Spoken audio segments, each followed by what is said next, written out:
Ladies and gentlemen, welcome back to the True Life Podcast. I hope everybody's having a beautiful day, a beautiful new year. I hope the sun is shining and the birds are singing. I hope the wind is at your back. Everybody knows me from who listens to this podcast. My name is George. I focus so much on trying to make sense of so many of the questions out there. For me, for the last few years, I've been focusing on like just the philosophy, some psychology, but mostly like this world of altered states, like psychedelics. How does that change the way you perceive the world? How does it change the way you have relationships with yourself and the people around you? And when you do begin to change the relationships with yourself and the people around you, do you change the world? Is that what we're kind of seeing right now?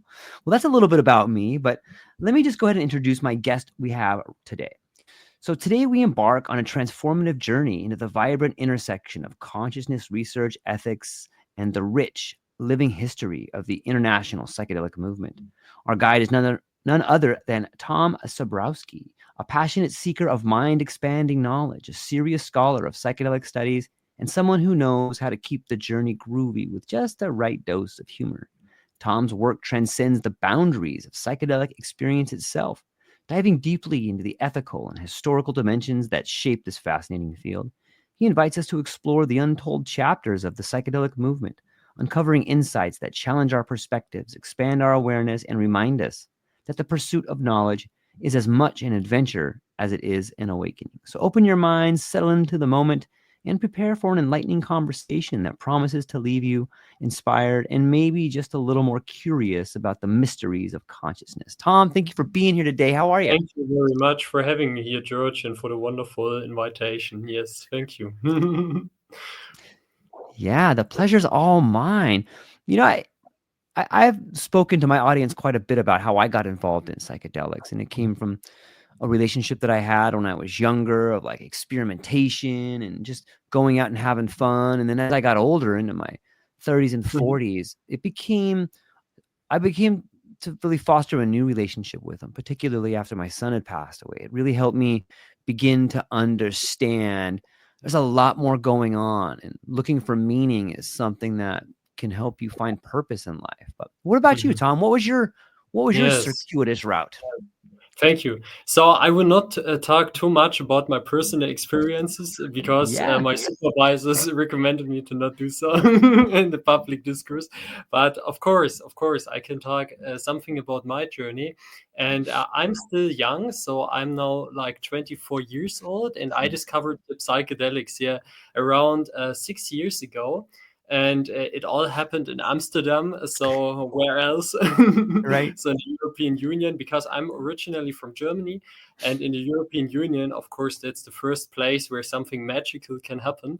And yeah, afterwards, I've read a lot of articles then, and I went deeper and deeper into the whole community and on the road for psychedelic discovery, self-discovery, but also intellectual discovery. And so at this time, I started to study history and philosophy.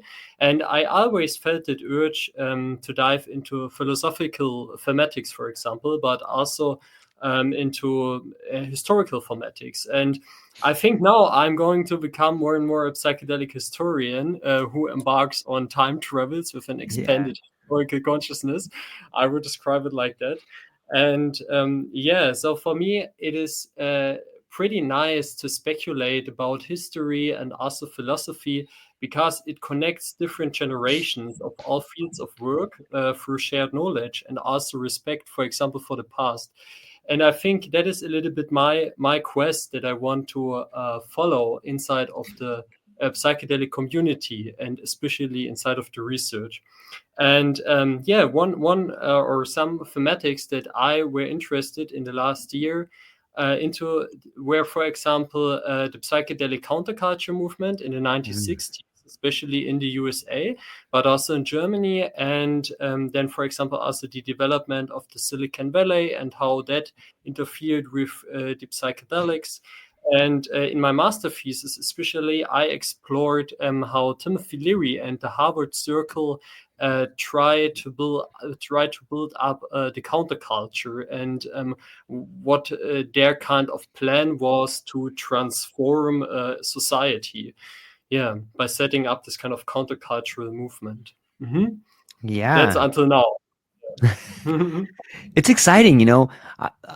History is an exciting thing for me too. Whenever I hear the word history, I'm reminded by the famous quote from Orwell that goes along the lines of, "He who controls the future controls the past, and he who controls the present controls the past." You know, history is sort of, a lot of the times, or at least I used to think that history is this thing that was set in stone, but it really depends on where you're viewing history from. Is that how you see the idea of history, and how does that pertain to the history of psychedelics? Yeah, I think that history can broaden, of course, your perspective, especially, for example, inside of the psychedelic community as well. Because, for example, today I think one of the biggest problem is that we are primarily prioritizing so much on medicalization and also standardization, and sometimes we put that over the rich and also context-dependent traditions that have historically guided their use, for example. And I think that modern frameworks can really benefit from a historical understanding, and this kind of historical understanding can also help to challenge normative judgments about what kind of behavior is right or wrong, or what kind of rules do we need inside of the psychedelic movement. And but we can also get a lot of inspirations from it, from different fields and perspectives. Yeah, it's well said. There's Yeah, so yeah, much sure, sure. mystique. Yeah, go ahead. Hmm. Yeah, There's so much mystery and mystique behind some of the characters in this last wave of psychedelics, you know, and Leary yeah, too. right, He, right. he I could also tell a bit more about what I think. Hello? Oh, I think we hit like a little snag right there. I feel like there's a bit of a lag in between us all of a sudden. I'm gonna have you jump off and then re-jump back on if that's okay, and reestablish our connection. Oh, oh yeah, we were lagging a little bit. Oh, now we are back. Yeah. Are you here, George? Okay. I am, but I feel like there's a little bit of a delay. Like somehow our connection got a little crossed or something Can like you that. hear me again? I can. I can hear you, but it's a little bit. I feel okay. There we go. I think we're back. Yeah. No, no, now we are back. Okay. Nice. Good to see. Yes. Yes. Okay. Okay. Wonderful. Yes. Okay. Good. Sometimes it happens. The internet, of course. Yeah. And in Germany, the internet is still bad. I don't know what's the problem over here. Yeah. It's all Okay. good. Yeah. Yeah. Okay, right. So yeah, I think that through history we can have a broader perspective on protocols, also on inclusive or diversive cultural practices, particularly also for indigenous communities. It is Yes. important to see or to use the history to explore what kind of benefits are in there inside of their traditions, inside of their perspective on the world, that is not based only on a kind of reductionist neurological viewpoint, for example. And I think also that history can make more this, or can, yeah, it is possible to make the symbolic and also the mythical context of experiences more viable. Yeah, but what do you think about that? Especially because that is also so interesting for me when it comes to the approach of psychedelics. There are some that are really trying to figure it out through this kind of, for example, neurological symbol system and thinking. But then there are also others like Stanislav Grof, for example, who also try to do this kind of empirical research on what kind of symbols emerge during the experiences, and they try to explain it from this kind of analytical perspective. So what are you most interested into? Yeah.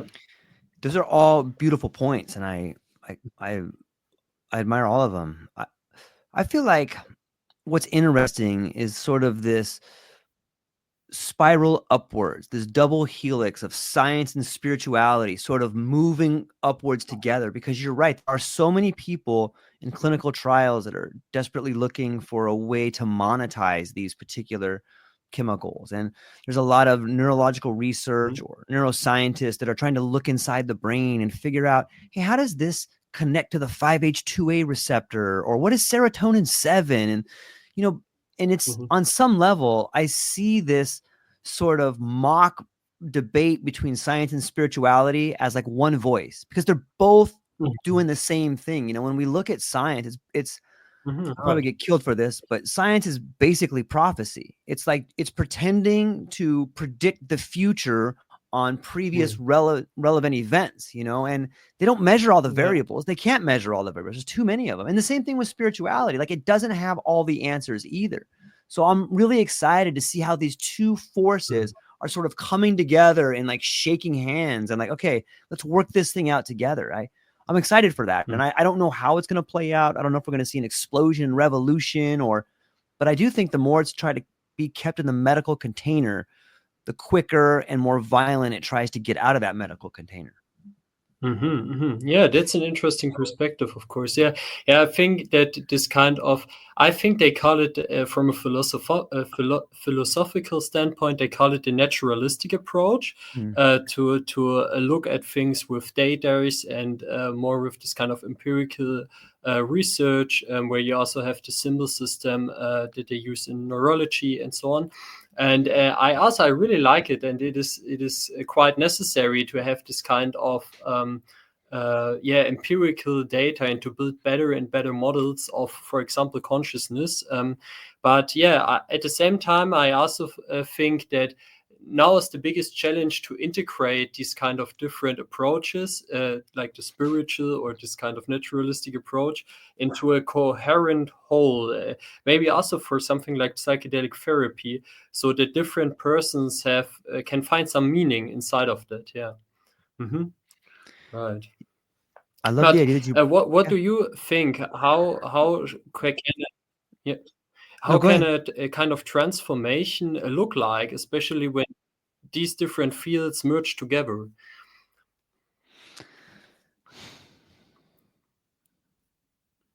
Did you hear me? I did. I'm just thinking. I'm thinking of. It's a good question. In my opinion. Okay. Oh, yeah. In my opinion, I look at. There's a really awesome paper that was done by Dr. Rick Strassman and Abigail Calder, who's out of Switzerland. And they went in and they changed. It's like a questionnaire that they talk about on how to really discern what's going on in the altered states when people are under the influence of some of these particular drugs. And what Abigail did to that particular study was define meaning in a different way. And I think that this is an example of this in the lab, in science. The older people who brought us that last wave sort of coming and talking to the next generation of people like yourself or Abigail, and they're bringing this idea of science. But when you start adding meaning as a variable into the scientific world, that becomes a whole nother dimension. And like I do see that as spiraling together, right? Like you can kind of squint your eyes, you can see them kind of merging. Yeah, right. And it's also so interesting because why is it that I, for example, start to study history and philosophy and somebody else starts to study neurology or anything like that? And how can psychedelics then help to make communication possible between this kind of disciplines? And that's also the wonderful thing that I love around the whole psychedelic field, that there are so many different perspectives, and it is such an interdisciplinary field. And so, and that's the next thing why I think there is really something into it where we can make some kind of new enlightenment process possible. Because also in history, I mean, during the industrialization process, for example, in this first kind of Enlightenment movement, or how we call it in Germany, the Aufklärung, it was a lot about, yeah, it was a lot about this kind of interdisciplinary coming together, creating new values and also perspectives on how the world works out, and thinking deeply about the relation of consciousness to matter and so on. And I think that the psychedelics could really bring this kind of new way of perceiving the world through these altered states of consciousness. Yes. Mm-hmm. I do. What is the state of psychedelics where you're at over there? I know Amsterdam has a policy of sort of it's illegal, but you can get it. And I know Yeah, Romania seems to have a similar type of, posture. But yeah, what is the world of psychedelics over there like for you and people that live there? yeah. Germany is far behind. So, okay, it is not that far behind. We have first trials, also clinical trials. For example, Gerhard Gründer, he's a professor, I guess, in Mannheim, and he's doing some research. But also the Mind Foundation is doing research in Berlin now, and they are also starting with a first training program for psychedelic therapy. But in the broader, for example, in Germany, last year we had the legalization of cannabis. But now a new government will be elected, and it doesn't look good. So it is quite possible that the new government will be extremely conservative, and that they will do many things to undo the reformation of the drug policy. And I think the biggest hope inside of Europe are still the Netherlands, because I've also made last year a lot of great connections to different persons from the Netherlands, also in the psychedelic research field. And they have the best possibilities to do studies there, and also to set up training programs that are not only limited on the medicalization part, and that are not limited by so many constraints. And I think that is a good hope. Maybe also Portugal could be a hope in the future, because they also have a more liberal drug policy there. But we will see how things emerge, of course. Yeah. Yeah, it's I'm a little interesting. bit skeptical. That is also the thing. I'm also a little bit skeptical, because I think that so many people are now like, oh yeah, we will reach the next levels so easily. Everything is opening up, and of course that's true. Also, a lot of younger people in my generation, they are making these kind of experiences, and they also start to think about how to build a career on that or anything like that.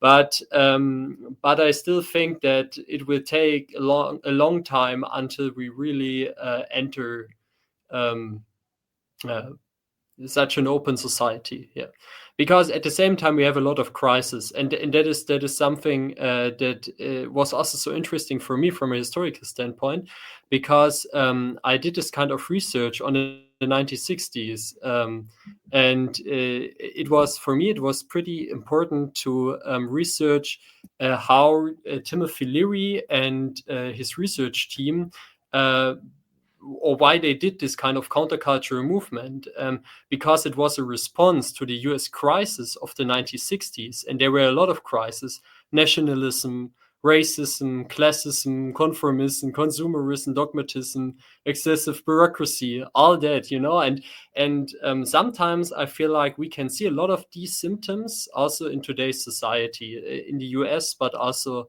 in Europe again. And that's also why I think sometimes maybe a little bit more of a new countercultural movement could be important. Could be important. But I don't want to be the Timothy Leary over here. My super advisors wouldn't recommend it. Yeah. Mhm. I agree. I think there's a lot of similarities, and and it may take it. Sometimes I think we're still at the beginning stages. As much as you and I live and breathe in this world of psychedelics, and we're so curious, and we're trying to figure everything out. Mhm. I think on some level, it takes a while to fully see the changes that happen to society once these have left the the the ivory tower or the medical container on some level. But Mhm. when you start looking at like maybe your parents or parents Yeah. of like my daughter, like they see just how corrupt and how violent and how unforgiving people are in their relationships towards one another, their community. And Mhm. it feels like we're so pulling away. I think that like the next generation, like yourself included, and the next ones after that are going to be the people that are creating all the necessary changes, but they're seeing the pain that their parents are going through. They're seeing Yeah. the upright, like the yellow vest or the Yeah. Antifa, or whatever movement you want to see. They're all symptoms of the same corrupt system, and there's got to be change. First what was Gandhi's great quote? First they ignore you, then they laugh at you, then they fight you, and then you Mhm. win. I think we're Yeah. still Mhm. in we're just Mhm. coming up on the fighting stage, but they've ignored it for a Yeah. long time. They began making fun of it, and we'll probably got some more ridicule coming our way. But what Mhm. do you tell me some of your thoughts on the 60s, what you've learned and how they are Mhm. applicable to today? Yeah, yeah, yeah. Okay, thank you. Yeah. So I really love your revolutionary words, Yeah, right. and yeah, and thank you, Eugenio, for your great response. Yeah. So yeah, of course, about my research. So as I mentioned, I think one important thing was that Timothy Leary and his friends they faced several crises at this time, like nationalism, racism, and so on. And for them, also this kind of individualized possessiveness in a capitalistic economic model with fixed role models also. Especially when you look at the nuclear families, they were extremely heteronormative, for example. So the women's had to do the dishes and so on and so on. And then there were also a lot of exaggerated anti-communism. The Vietnam War was then going on, the Cold War behavior of some kind of military-industrial complex. And there was even possible nuclear annihilation. And that were like the big discourses of that time, I would say, and all symptoms of this kind of crisis. But of what kind of crisis? A crisis of man, as they would say, and also of the I, because that's also the biggest question. What is the I, and why is the I is doing such stupid things to each other, to the other eyes? And for them, it was also a lot about the symbol system that was controlled, in their opinion, by a white middle class, by an old white middle class. And this kind of symbol system was the reason why people's alienation from their inner knowledge and the supposed others was promoted. Instead, so the ego's desire for control over the external world was increased. And for them, the problem was that the political and the educational system were geared towards creating something they call conditioned robot people in a TV game studio. And there you have this kind of also critic on modern consumerism, like, for example, with the television that came up during this time.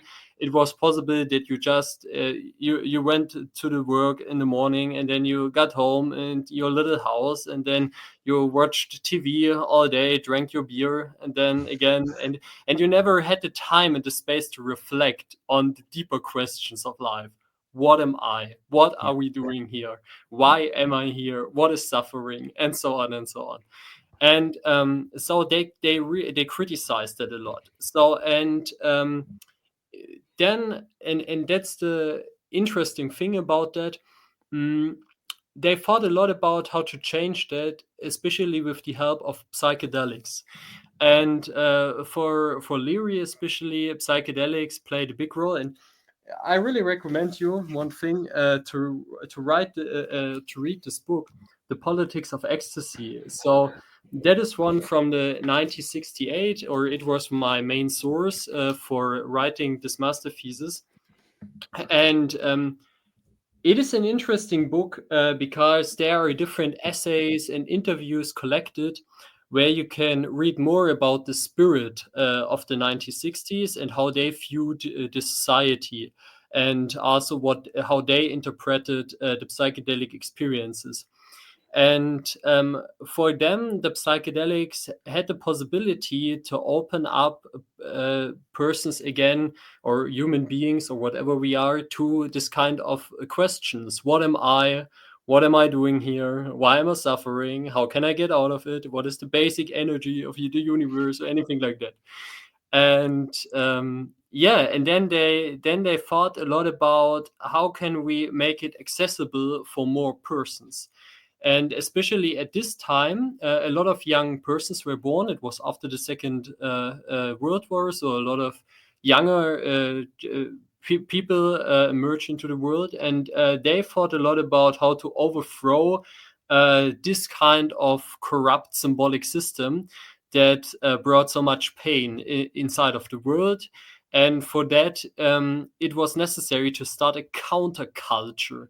So against this kind of normative culture that was already established, they had to do something like a counterculture, but together with the youngsters and with the also creative ones, and with the nationally and racist alienated ones. So it was a lot about bringing different groups together that were not fitting inside of the normative construction of what the US American society at this time should be like.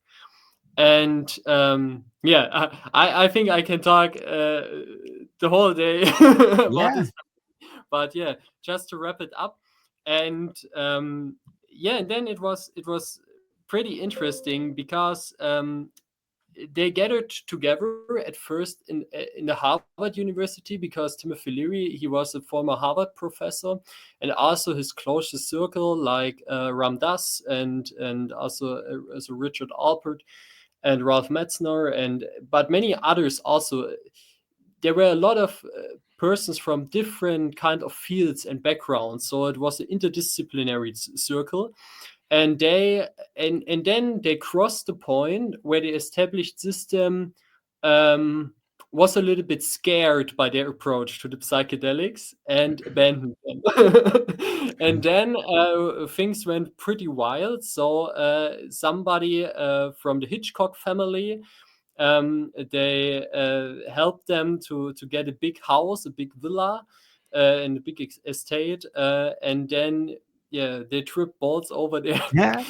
get it together, and build up this kind of counterculture movement. And also a lot of course, problematic situations occurred during this time, but also a lot of really inspiring and interesting things that they have experienced there.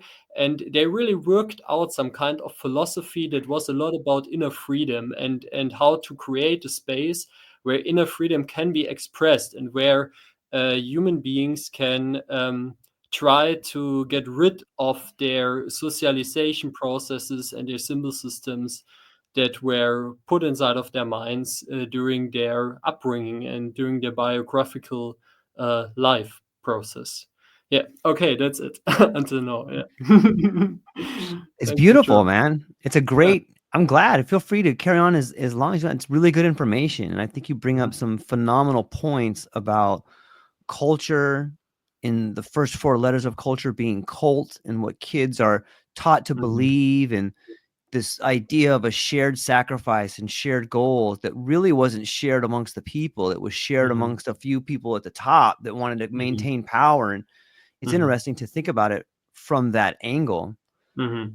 I I think it was Huxley. I think Huxley had a different idea when it comes to the success. I think Yeah. Yeah. Right. he wanted to have like some of the people in Right. charge, like instead of being combative, like why don't we go Right. to these people and be like, look, this is it right here. Why don't you guys come and check it out and see what you think Yeah. and help guide us? What are your thoughts on that?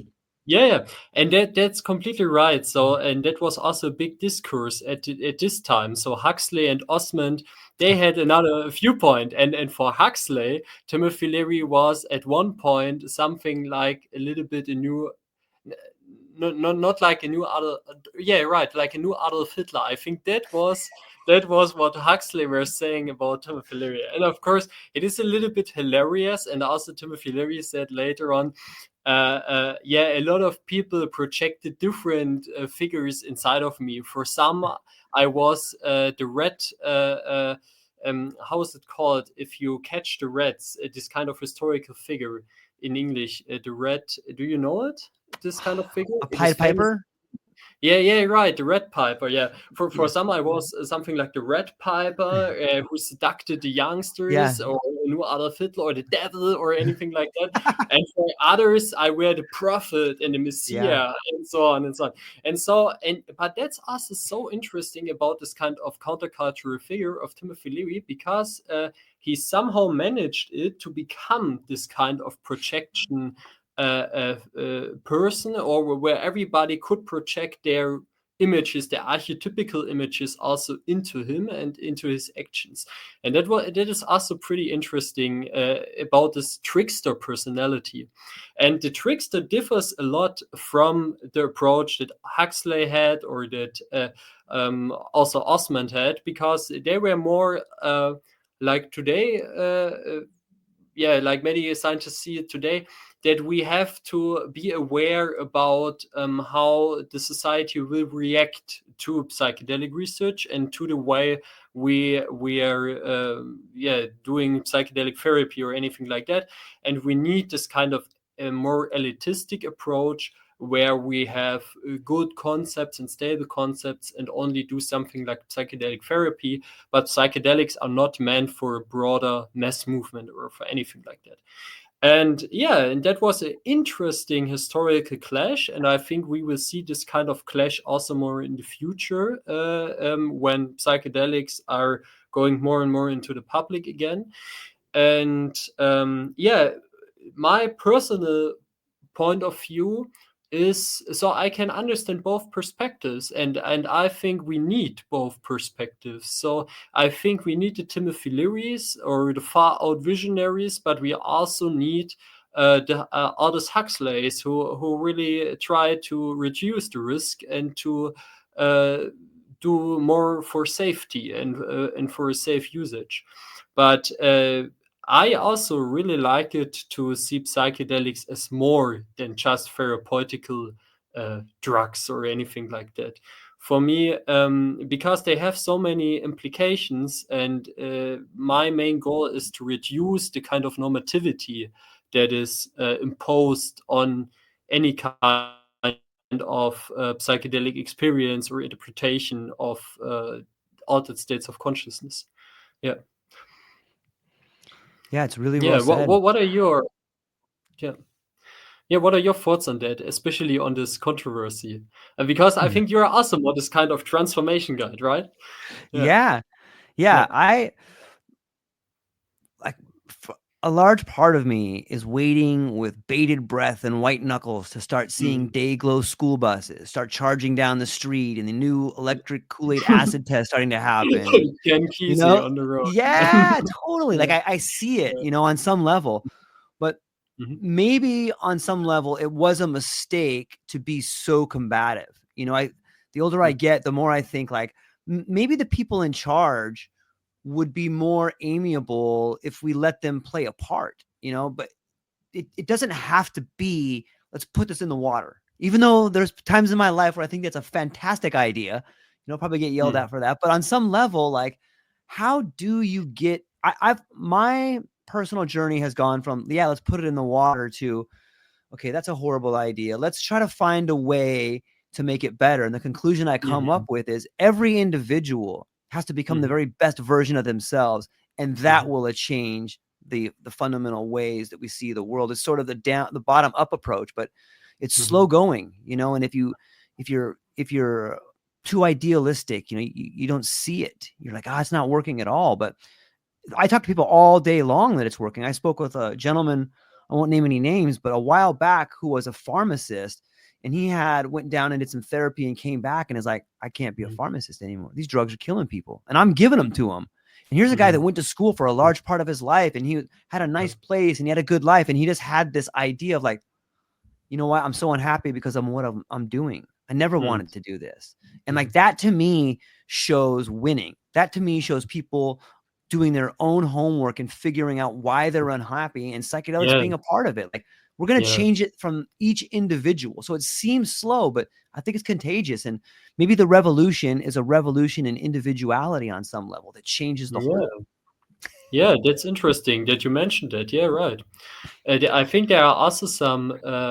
I've read some research papers about that, especially about the emergency of the neoliberal self model that was also a little bit influenced by the psychedelics in the 1960s. So that for the first time, of course, people were aware about the I more or about their individual possibilities, but at the same time that sometimes led to a kind of lack of responsibility maybe, or to some kind of lack of yeah, seeing the others and also the suffering of the others. And I think it also makes perfectly sense with the psychedelic experience, because ego inflation is quite possible and also a Yeah, common phenomena. Yeah, and we all have to be pretty much aware about how we see ourselves after the psychedelic experiences. Yeah, yeah. But it's great what you have mentioned. Of course, yeah.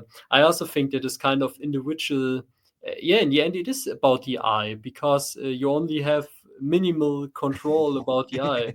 But then there's also the question: what even has the control, or is it just a dynamic process of self-organization of multiple levels of reality that are producing this kind of experience and this kind of feeling like I'm a self? Have you ever read Thomas Metzinger, for example? Thomas Uh, Metzinger. Thomas Metzinger, yeah. What did he write? Or just I Yeah, should probably know, but I don't. the ego tunnel. You should really read it. It is an interesting take. Also from a psychedelic perspective, I really like it. And he is more this kind of naturalistic guy, and has a naturalistic approach to the also psychedelics. But yeah, he is pretty fascinating. Uh, mhm. I'll definitely Uh, check it out. It's interesting to hear the language of psychedelics. mhm. Sometimes in a deep state or an altered state of consciousness or big doses of LSD or psilocybin, you fall into this place where you can't talk. You just mumble. Like, you're just spitting out sounds. Ineffability. Yeah, Yeah. totally, man. But meanwhile, in your mind, everything is firing. Like you have all these Yeah. crazy ideas and you understand sort Mhm. of the geometry of language, if that makes sense. It fits together like that. Maybe you're processing in different parts of the brains, but Mhm. it's interesting to see how much the 60s counterculture came up with different terms like far out and like all this different language that helped describe the Yeah, society at that time. Do you think that's completely. happening right now? Oh, yeah, yeah. I think that is also happening right now. Yes. Right. Especially what was so special about the 1960s was this kind of movement to the Far East. So it was the first generation that tried to get a lot of symbols from India or from Japan and so on. Yeah. And that was also part of a big historical possibility, because then we had some kind of airplanes to Yeah. move to another location, and the cars and everything like that, and it wasn't possible before that. So that is also so interesting. And I think today, especially with the internet, things are moving on much faster, and now we have this kind of more pluralistic um, possibility of getting access to different philosophies and religious views and so on. But at the same time, we also see that a broad variety of people is not really like using that to broaden their consciousness. And yeah, we still have this kind of nationalistic tendencies, and that's also something that is interesting about the phenomena of the internet, and how more possibilities are open, but at the same time, maybe we are yeah, over informed or anything like that, and that's why we then try to reduce again the complexity and stick with the old paradigmatic behavior and systems. Yeah, I don't know. What do you think about that? Yeah. I think we need new symbols. like we did Mm. back then. Like the, the idea of okay, something I've been working on a little bit is like in Germany you have the concept of Schadenfreude, right? Where you get a little bit happy that something bad happens to somebody else, or is What was the word? it Schadenbook? The word? Schadenfreude? Ah, Schaden, Schadenfreude. Yeah, yeah. Schadenfreude. Yeah, right. Yeah, yeah, yeah. So I think in the English language there could be more linguistic pathways that lead to bigger, more complex ideas. You know, Mhm. sort of like another dimension on Sapir-Whorf theory. Like if we can create that, I think that that's sort of where the revolution comes from. Is you start putting out these words that adults don't know, and like, what does that Mhm. word mean? You know, like there was a Yeah, lot of that back then, yeah, where you don't trust anybody over 30, man. yes, They're squares. They don't know yes, what they're talking about. Like yes, yeah, on some that's right. level, I think we're seeing these new symbols Yeah. begin to emerge, and I think that that's what's going to create the revolution. Let's do this thought experiment, Mm. Tom. Where Yeah. let's do this. Let's pretend that you and I Mhm. are going to build a counterculture, a revolution. Mhm. You, as the historian, that you saw some of the Mhm. building blocks that push forward this revolution. Where Mhm. should we start at, man? What do we do? Mhm, mhm. Okay, okay. Let's do the revolution. Okay. Yeah, Yes. at first, we have to gather around us a little group of more persons, of course, Okay. and that should be persons from multiple disciplines, so not limited on one kind of approach to reality or anything like that. And then, of course, we need a good location. So something a little bit, no, not inside of a big city.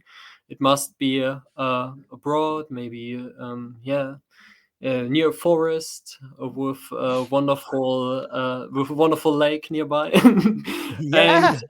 yeah, and then we need, of course, a lot of psychedelics and a lot of time also to explore these kind of altered states and use our creative potential and our neurons to combine our mind capacity to connect with each other, brain to brain and soul to soul and eye to eye with the other people, and then try to use every kind of possibility that our human body has to represent the inner experiences to the outside.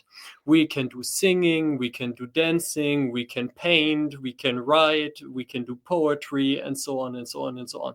And by that, we can slowly but carefully learn how to hold each other, how much complexity we have in our 100 billion neurons, Yeah. and yeah, and unleashing more and more this kind of potential and also creating new symbol systems. But, and now comes the big but, the biggest problem is that everybody of us brings his ego games into this kind of complex new system, and first conflicts will evolve, and first problems will occur. What do we do with sexuality? What are we doing with yeah, with interpersonal conflicts, and so on and so on and so on, and how can we solve these kind of problems too? And then we have to establish something like protocols or something like structures again, and also guidelines, because complete anarchy wouldn't work that well.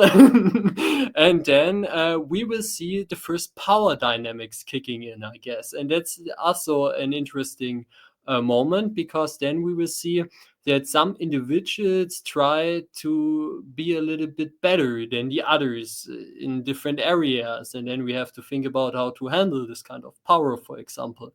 Then we also have to think about how to handle money, and so on and so on and so on. So there are a lot of problems that have to be solved, and how we distribute the resources.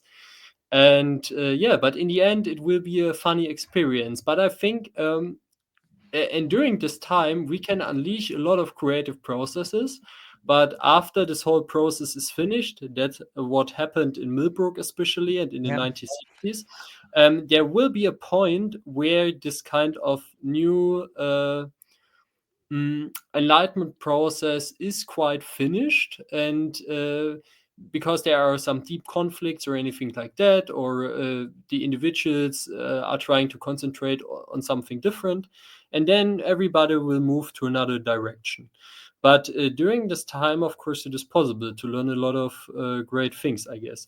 But you also have to be willing to get rid of your whole ego identity inside of the established system.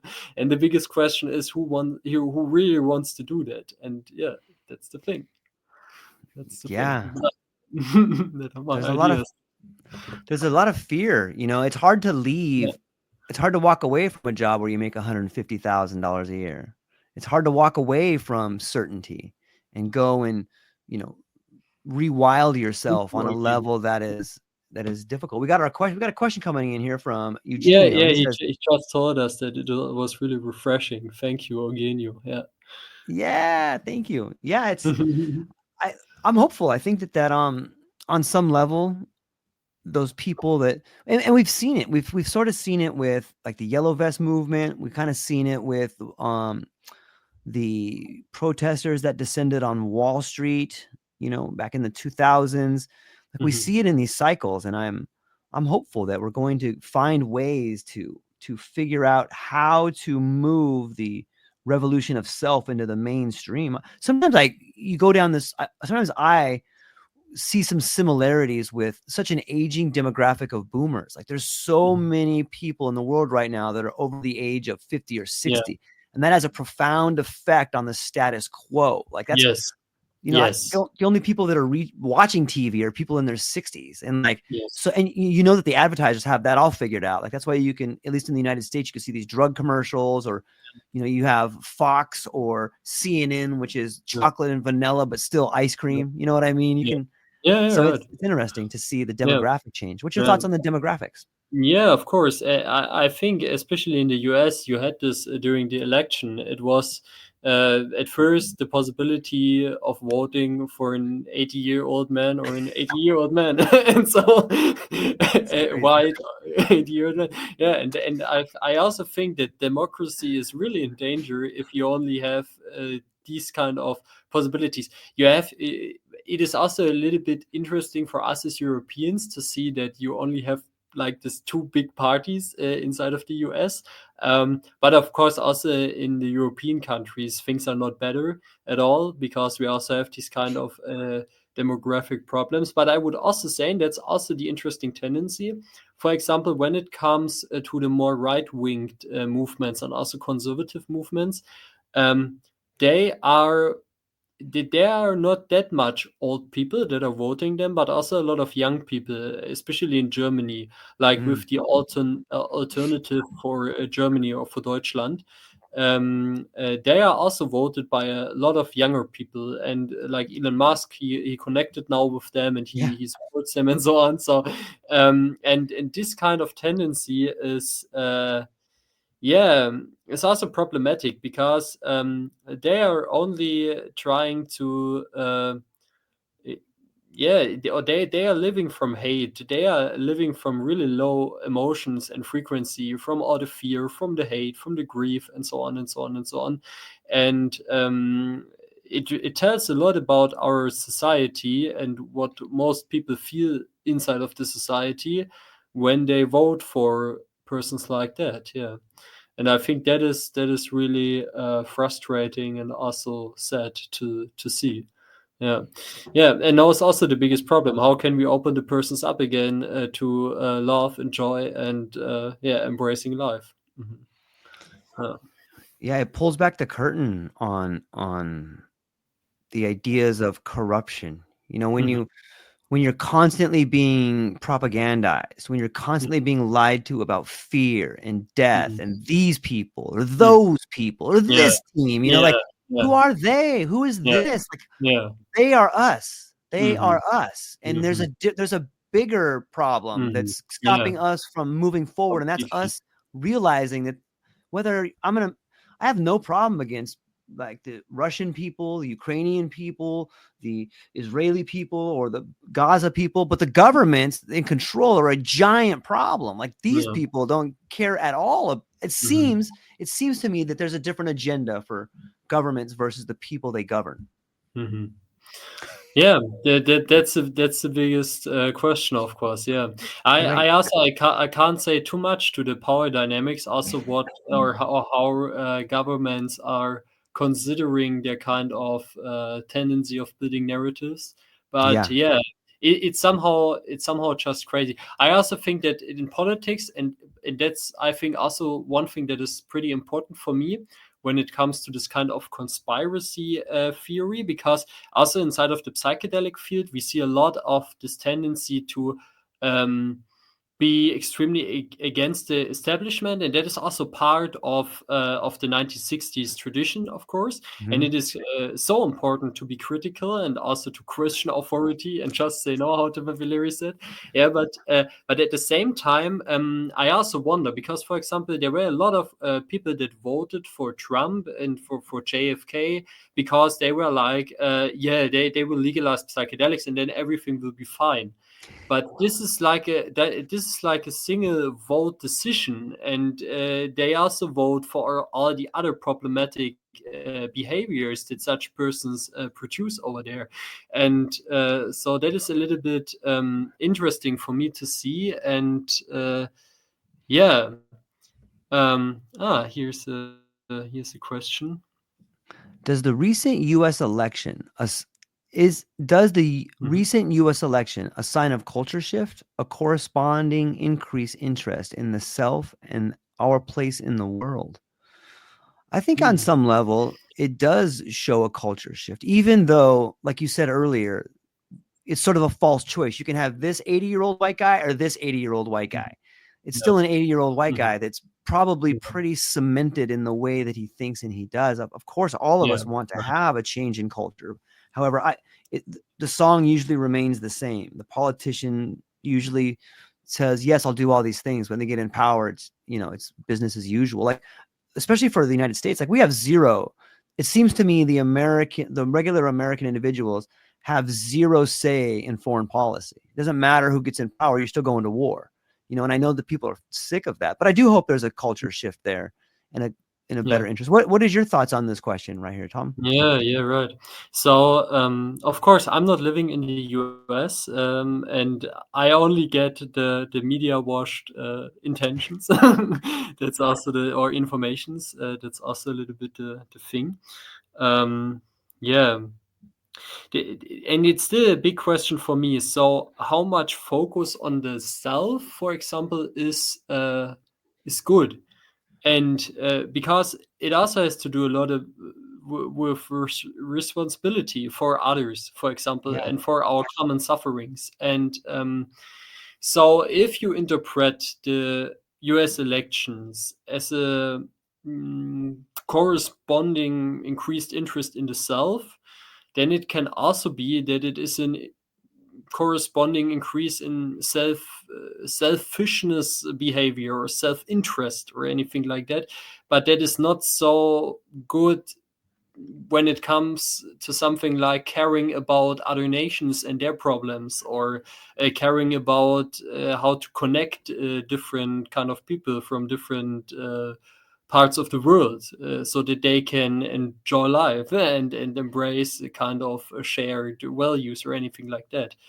And yeah, and I think that is a little bit a problem, because right now it looks like Trump and also his administration tries to establish a new kind of hegemony and a more, like dictatorship behavior, in my opinion or in my viewpoint. And it is not about opening up to many different subcultures or to include them, but to really do some kind of normative or to construct some kind of normative society. Yeah, but that's my personal point of view on that. Yeah.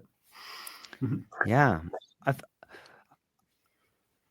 One of the things I really like about psychedelics is that it prepares you for uncertainty. And uncertainty, whether it's in politics or banking or in your life or in relationships. Sometimes under a large dose of psychedelics, you find yourself panicking because you're thinking about things that you don't want to think about. And there's no escape from it. You just sit there, oh no, this thing is happening, and you just have to sit with it. I think psychedelics teaches you that there are things that are far beyond your control. And the more Yeah. you worry about them, the worse you make them. This too shall pass. And for the experienced psychedelic user, it seems to me that this is a very valuable tool in the tool bag, because there are things in our government. There are things that we can't control, Mhm. only our reaction to it on some level. Yeah. That's Right. one. Right. Yeah. That's it.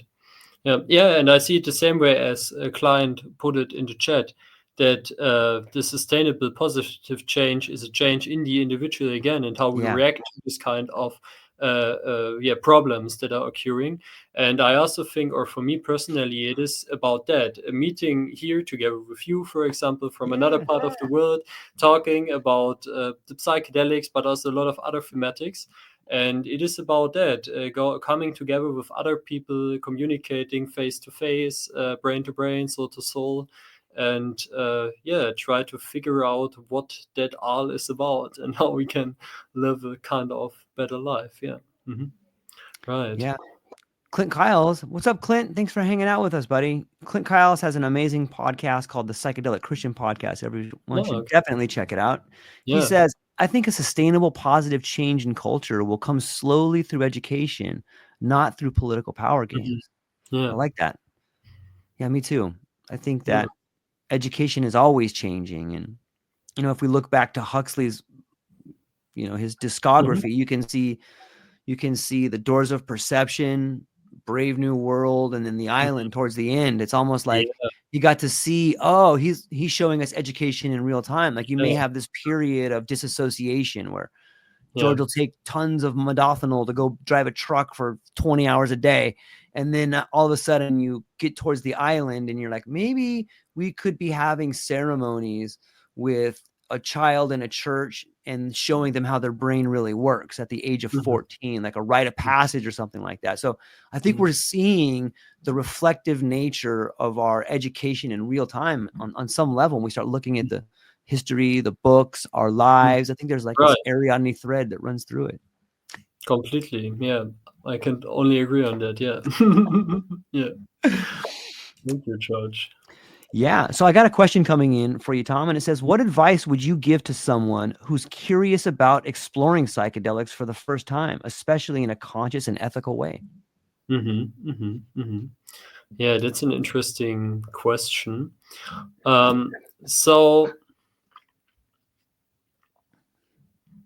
the first things that I recommend to people that ask me about that is that they should be careful about their personal situation that they are in right now.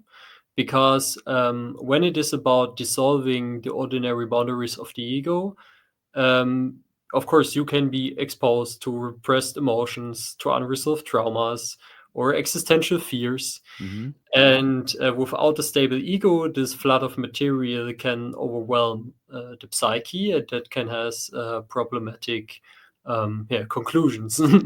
So I think it is pretty important to highlight at first also this problematic parts, but then I would recommend them to search for a trustful trip sitter or facilitator to search out a spot near nature where they can be on their own for maybe 3 days. That would be the best.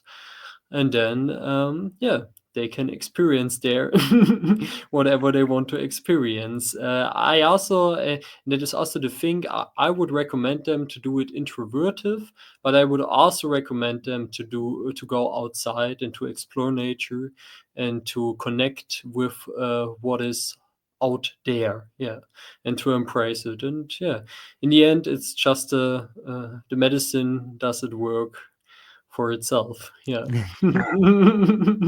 It is a lot about trust. I also think so, and to not get too much into the existential anxieties or fears. Yeah. Yeah. Mhm. It's a beautiful way to put it. I would How, really put it minimal. Yeah, I really like this kind of minimalistic approach to not be yeah. like, yeah, you have to follow this protocol and do that and that and that. Yeah, because I think if you just respect this basic Yeah. setting and dosage protocol, then it is already pretty good. And then also the individuals can learn from time to time more and more what they can do or should not do. Yeah. Mm-hmm. Yeah. I like that. I think that's beautiful information, and it brings up the question. Some of these particular compounds have been around longer than people, and people Mm-hmm. throughout time have used them to find their way. And when you look at it from that Yeah. aspect, there's all this rhetoric about abuse or, you know, behavior that is unbecoming and people taking advantage of people. And there's a lot of truth to that. Mm-hmm. However, the majority of people that use them in a Mm-hmm. recreational setting or an exploratory setting, they're Mm-hmm. not only are they okay, but they figure out how to fix themselves. And Yeah. I think Right. that's kind of what scares medicine is like, hey, they're gonna Yeah. figure out that they don't need us, man. You guys need Yeah. us. I got a Yeah. lab coat on and a That's clipboard. true. You need me. That's true. That's true. It's a whole new position for the Yes. therapists also, because it is their purpose to hold space, to not really Yes. heal the others, but to hold space so that the healing process can take place. Yeah. Right. It's interesting. So here's an interesting question Yeah. coming back to us too. And it Yeah. says, I just had it pulled up here. This one is coming from Okay, this one is coming from Desiree in Palm Desert. She says, how do you, Tom, envision your work contributing to the broader psychedelic movement? And what impact do you hope it will have on the world? Yeah. Okay. That's a That's a big big question. question. My impact on the world. Yeah. Yeah. Yeah. So at first, I'm happy if I can help some people, but yeah. I'm not going to become the second Timothy Leary. I hope so. Okay. Yeah. So what is so special for me is to think about and I think it goes more and more into this direction, to try to reflect the normativity that is inside of the psychedelic community, and also to help people inside of the psychedelic community to embrace the tension that is in conflicts between different disciplines, between different worldviews, and to see it as part of the whole. And because I'm also, as a historian and a little bit philosophical inspired person, I like, or I feel like the post-structuralistic approach could be beneficial for the psychedelic community in the future. So since the 1960s, Michel Foucault, he was a French philosopher, it constructed especially how power over mental health is examined by the psychiatric system, and how different tools emerged for social control. Especially in his book Madness and Civilization, he wrote about that.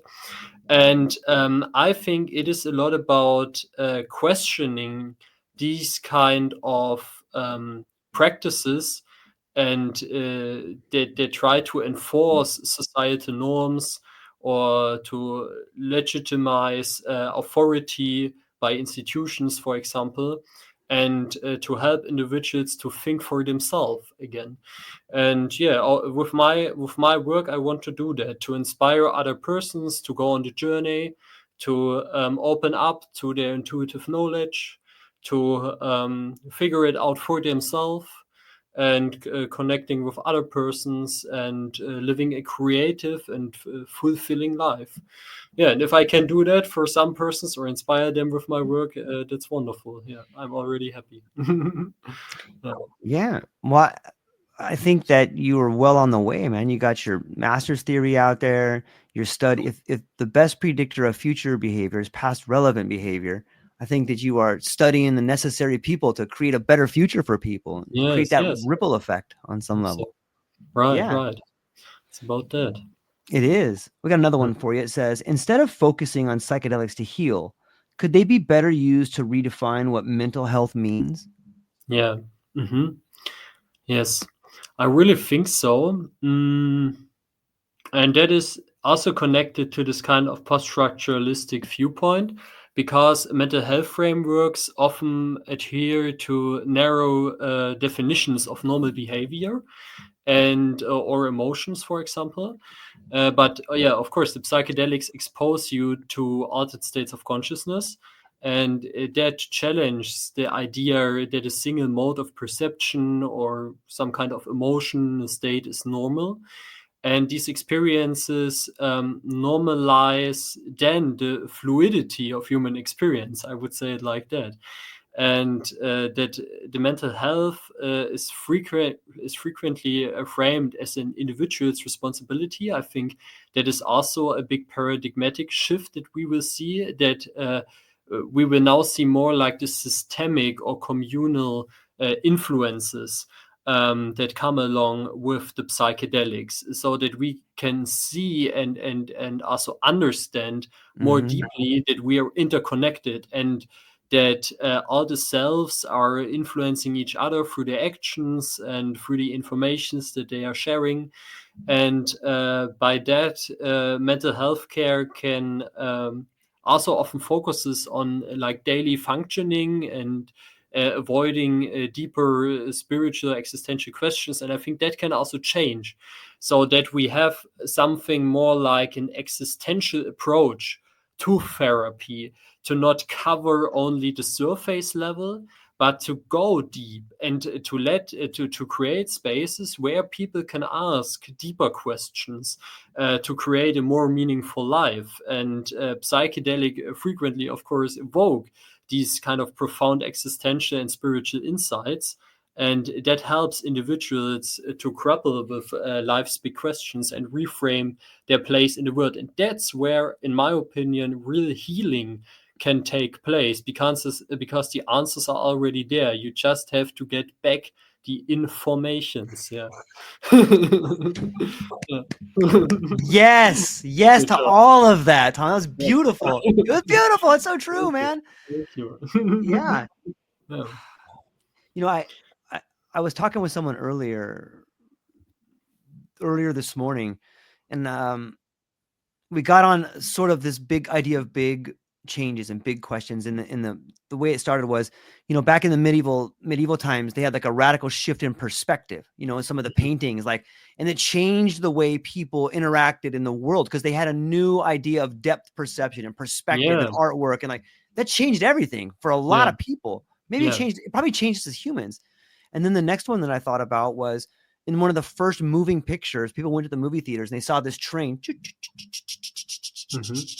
and they thought, like, they saw it on the screen and they all jumped out of their seats because they thought that train was going to come through the screen and run them over. They didn't Yeah, yeah, realize yeah. that. I know that one. Yeah, yeah. Yes. Okay. Yeah. That too, a radical shift in Mhm. perception that Yeah. changed us, all of us, on some level. Yeah. Like, it's that whole 100 Right. monkeys thing. And these seemingly small things that happen are radical shifts in the way we live our lives forever. I Mhm. think we are Yeah. in the midst of that right Yeah. now. And you can Yeah. see it happening everywhere, Yeah. changing the framework of healthcare, the Yeah. language changing, you Yeah. and I having our revolutionary meeting on the Yeah. internet here. Like, Yeah. it's Yeah. changing so fast you don't Under the see it, but cyberspace. we're not going Mhm. to recognize there's going to be little things like, oh yeah, remember when we thought that was so silly. We thought Mhm. the DSM was about people when it was actually about Yeah. society. Yeah. Yeah. Yeah. Yeah. Yeah. Yeah. Right. Right. Exactly. Exactly, George. Exactly. Yeah. Okay, we got one more coming in here for you, Tom, and this is sort of, I think, points towards Carl Jung. It says, how might the intersection of shadow work and technology reshape Mhm. our understanding of consciousness? Mhm. Mhm. Yeah. Mm. I think, and that is also so interesting when it comes to Timothy Leary, for example, and Okay. to the 1960s, because during the 1980s, he transformed his concept. During the 1960s, he said, turn on, tune in, and drop out. So to turn Yeah. on was to be aware of your senses, take, for example, the psychedelics, and then really get into the altered state of consciousness. But the tune in process was to create a kind of new symbol system out of that, to represent the inner experiences, to transform yourself. And the drop out was the final step that emerged from the tune-in process. Because when you transformed yourself and you transformed the group around you, and you developed together and you grew together, then the dropout was inevitable, because then you already transformed also part of the society, or also transformed the society on a bigger level. And then in the 1980s, he reused this kind of a slogan into turn on, boot up, and check in. And that was when the computers emerged during the 1990s or 1980s. And the turn on is then this kind of awakening to a higher state of consciousness, but that has also to do with turning on, for example, the computer, to use the computer as a new tool for which one your consciousness can interact, for example, with others. Then the boot up is to actively using these kind of tools to enhance our mental and also our emotional capacities, and reshaping the human experience by integrating both inner work, for example, and technological advancements. And then the check-in is to connect deeply with this technological system, for example, through virtual reality or AI or the internet, and as an extension of this kind of human cognition and also of social interaction, like we are doing it right now. And I think what comes to the surface then is that consciousness acts more and more as some kind of ecosystem, where the self and also the digital interact more fluidly. And technology is then a partner, and also the others for which one are accessible through the technologies, can help you to amplify the depths of self-exploration and also of integration. Because when I see, for example, that you struggle from some kind of existential thematics, I can also identify with that, and I can see broader perspectives on that. And I think that the potential for this kind of more collective awakening, if you want to call it like that, where insights from individual shadow work contribute to society transformation, is more and more possible by these kind of digital tools, with which one you can also solve specific problems that you have. Like, for example, with ChatGPT, it's quite crazy. Whenever or in many times I have a question and I just put it into ChatGPT, and then it gives me some nice answers, and it is so specific and and it's really solving my problem in a pretty easy way. So yeah. Mhm. What do you think about that, especially because it is also so interesting for me how different persons perceive these kind of emergence of new technologies? Yeah, I think that particularly these large language models are teaching us how to have meaningful dialogue. You know, Mhm. I think so many, like I try to use as many as I can. Like I use Grok, or I'll use Chat GPT, sometimes Claude, but it really helps shift my perspective when I can reach out and talk to every human. And that's how kind of how I think of AI, is like I'm getting Yeah. the opportunity to hear bits and pieces from all of us, because that Mhm. information has been scraped right from all the classics, from Yeah. all the non-classics, from all the conversations, from the classrooms. And it's like contacting your higher self. Mhm. And I think that when you do that, when you take time, if you're not really sure about something and you want to build a wonderful response or have a wonderful reflection on what just happened, you put it into your words, and then you can have it almost interpreted into a deeper knowing. Is really, Mhm. really helpful. And I think that it's not something to be afraid of. I think it's something to embrace. And Yeah. you really, I look at it like this, especially with the AI models, I got this thing I'm working on called TIA, which is text, image, and audio. And when you Mhm. have those three things together, Mhm. now you and I can really have a conversation, because we Mhm. can we have, like, maybe the text is a noun, the image is a verb, and the language is an adverb. But we're beginning to structure language. It's almost like some entity is like, okay, you monkeys, you had the language part, you got a little bit. Okay, here's the next class for you. We're going to give you this AI tool, and now you're going to be able to make complete sentences, and you might even be able to rhyme words a little bit on some level. So Mhm. Mhm. that's Mhm. how I see the future coming. It's going to be Yeah. beautiful Yeah. and glorious, not Yeah. without hiccups, but it's going to be beautiful. Yeah. And that's also the funny thing about the university system, Mm, because yeah, still today it plays a lot or a big role, especially in these kind of more mind sciences, if yep. you want to call them like that. That yeah, you have to think for yourself, and you're producing a paper, for example, a research paper, and these must be your ideas or anything like that. But with the AI, you Yeah. see more and more the limits of that. And I also think, but this is, and I'm not the guy who says, "Oh, that's so bad," and now we will all lose our mind and everything like that, and we cannot even think critical or anything like that. I think, yeah, that's a risk, but I think, like you said, that now we have more and more possibilities to Yeah. broaden our abilities, to broaden our information systems, to express ourselves in Yep. different styles, and that's great. And so there are great potentials for everybody who is creative or who wants to be creative. And it Mm-hmm. also challenges this kind of idea that it is an individual that is producing some kind of text or anything like that, because it is not really like that. I'm Yep. just a medium. So I, during my lifetime, of course, I've read maybe a lot of books, and I put a lot of lifetime into that, and it is also necessary that I get paid for the work that I put into a product. But in the end, I'm just a medium. And Yeah. you were telling to me, other people told me their stories and so on, and I just used my brain to, yeah, reduce the complexity and put out kind of new concept, a new text, yeah, new ideas, yeah. Yeah. Mhm.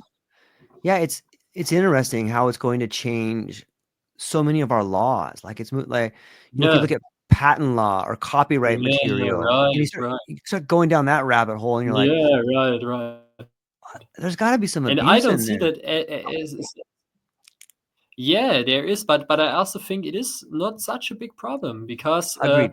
because yeah, we will just rethink um, what does it mean to possess a text or anything like that, Yeah. and also the copyright.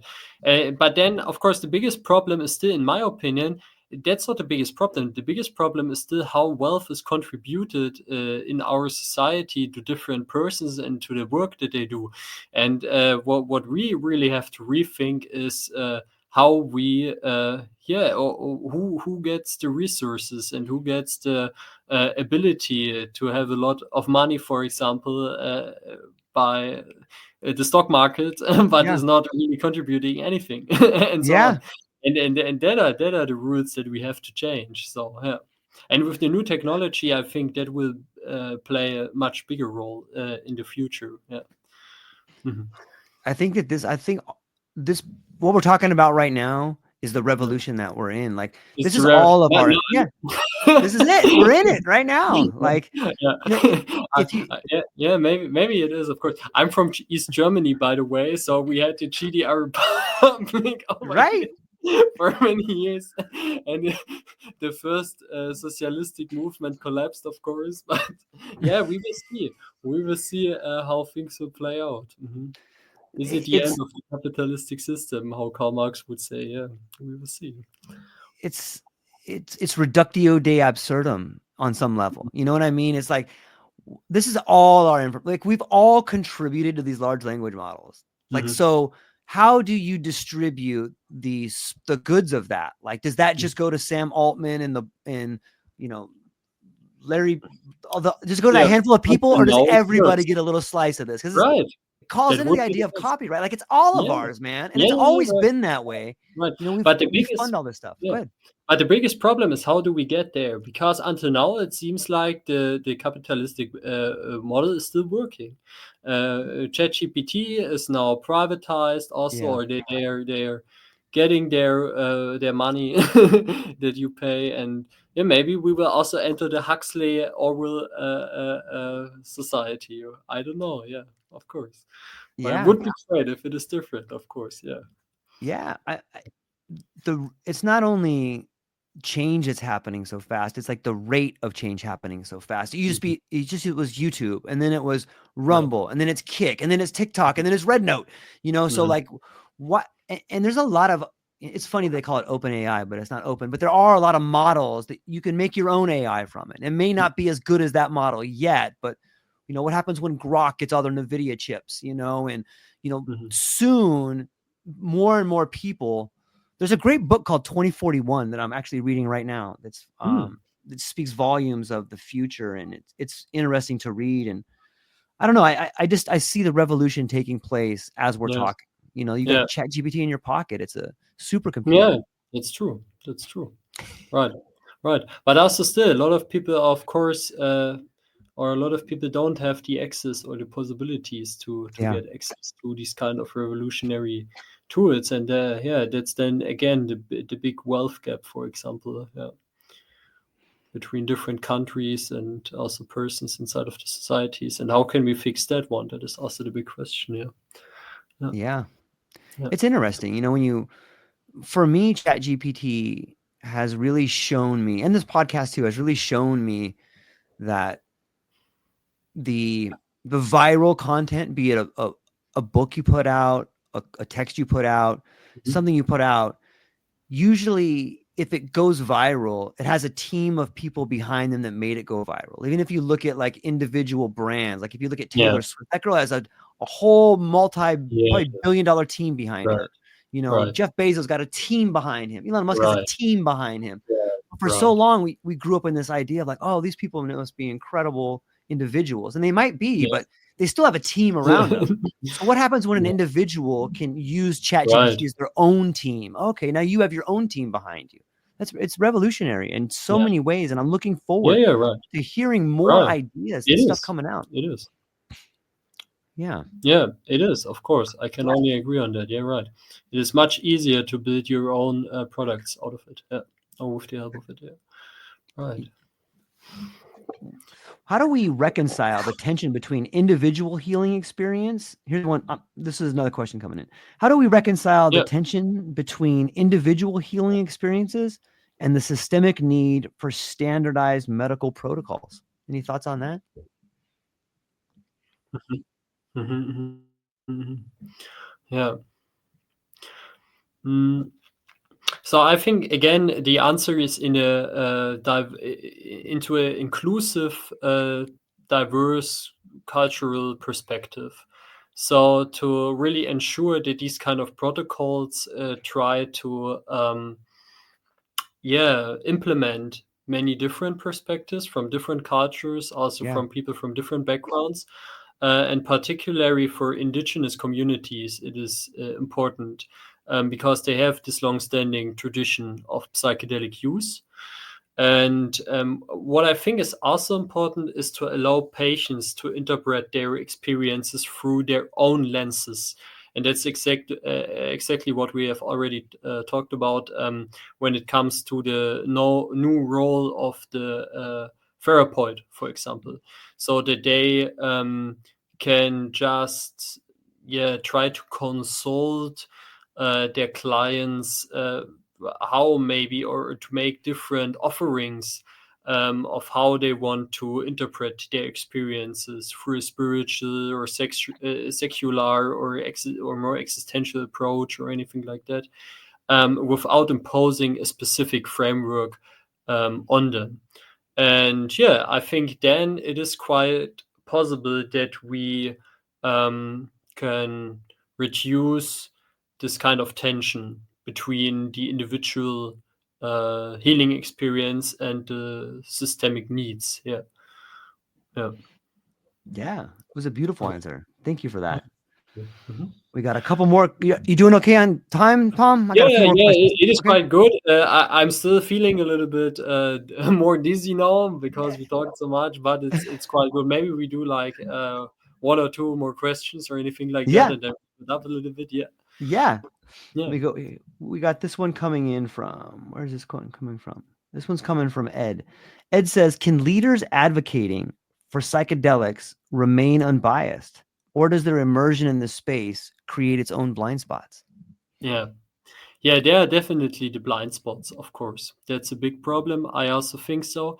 I also have many blind spots, and I Me too. discover them more and more the more I get into the psychedelic field and speak with different persons. And yeah, and I think that's also why I want to do this kind of work that I want to do, to judge the normativity that is behind blind spots. So to see and to also discover what kind of conflicts are there in the psychedelic field, over which one we have to discuss, and where it is important to see the different perspectives.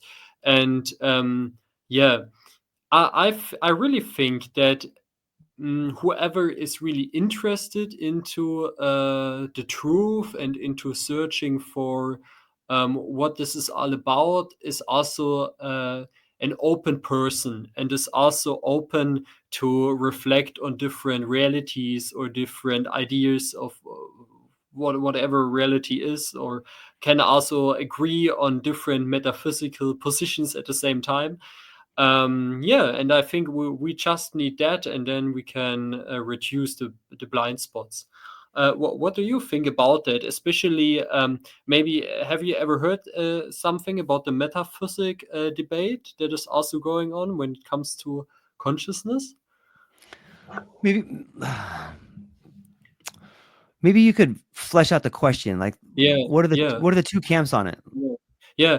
I think like one of the biggest question is how is the so of course there are multiple questions, but one of the biggest is how are reality and consciousness connected in what kind of Mm, way? So for example, it is a little bit there are different approaches, yeah. like a monistic approach or a reflective monism or something like that, but then Hmm. also panpsychism. Maybe you have Yeah. heard panpsychism, you're right. And there are like different viewpoints that are also underlying assumptions about what the psychedelic experience is. So for example, some persons think, okay, your reincarnation is true, for example, because they have experienced, or they switch their first person perspective during the psychedelic experience, Hmm. and they experience, for example, a historical event from another perspective, or they felt like, oh, I was another human being Yeah. before in history and everything like that. So and then they tend to say, okay, your reincarnation must be true because I have experienced something like that, for example. And then I think many panpsychists Yeah. they tend to embrace such assumptions, because they say, for example, yeah, consciousness is some kind, sometimes then also something like quantum Yeah. mechanics or anything like Yeah. that is put into that field. But that's also, of course, pretty much debatable. And then it is so interesting, because then they are like, yeah, at the deepest level, the consciousness is all interconnected and everything like that, and we are only the puppets and so on. But of course, there is no real biological thing or anything like that. And then there are also the other perspectives that are like, no, in the end, consciousness is nothing more than a kind of a surface system of an extremely complex process that occurs from the way our biological body is built. So something like that, or how the mind operates, of course. And it is like the highest hierarchy that we can experience right now. But it is not something like independent from the body or something like that. And that are like these big metaphysical questions that are Yeah. behind that.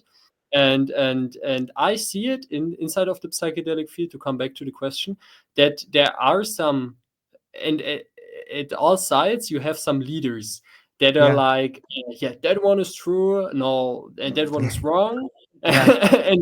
And then they debate about that, and I really like that. But at the same time, I see, yeah, I think there are actually these kind of blind spots where it is better to take this position where you can, or I like it. Maybe I'm also a conflict avoider. I don't know, Ah, but I'm a little bit like, yeah, I want to embrace all different perspectives, and I mm, want to integrate them into my worldview. Yeah, I love it.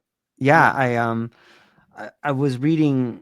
some of Ian McGilchrist's work, like The Master and His Emissary, or Oh, I I don't haven't, know that I have, book. Yeah. oh yeah, I'll send you the thing. He's got a new one Yeah, out called The Matter yeah, with Things, yeah, but I think he's panpsychism, and I think that yeah, I like to believe there's like a non-local consciousness. Sometimes I believe yes, that you don't come into this world, you come out of it, like you're part of it, mhm, right, like you are the same way that an apple tree grows apples, the earth grows people, on some mhm, level. But I think the truth is no one has the faintest idea, man. Like we all right, have these ideas of what's possible, and there's some fascinating theories, and I love to listen to them too. I'm like, listen to people argue about them, but I yeah, don't, you can't know. It's an unknowable yeah, mystery at this time. And right, we don't have the tools to even convey meaning to each other. So it's mhm, so absurd to think that we thoroughly understand.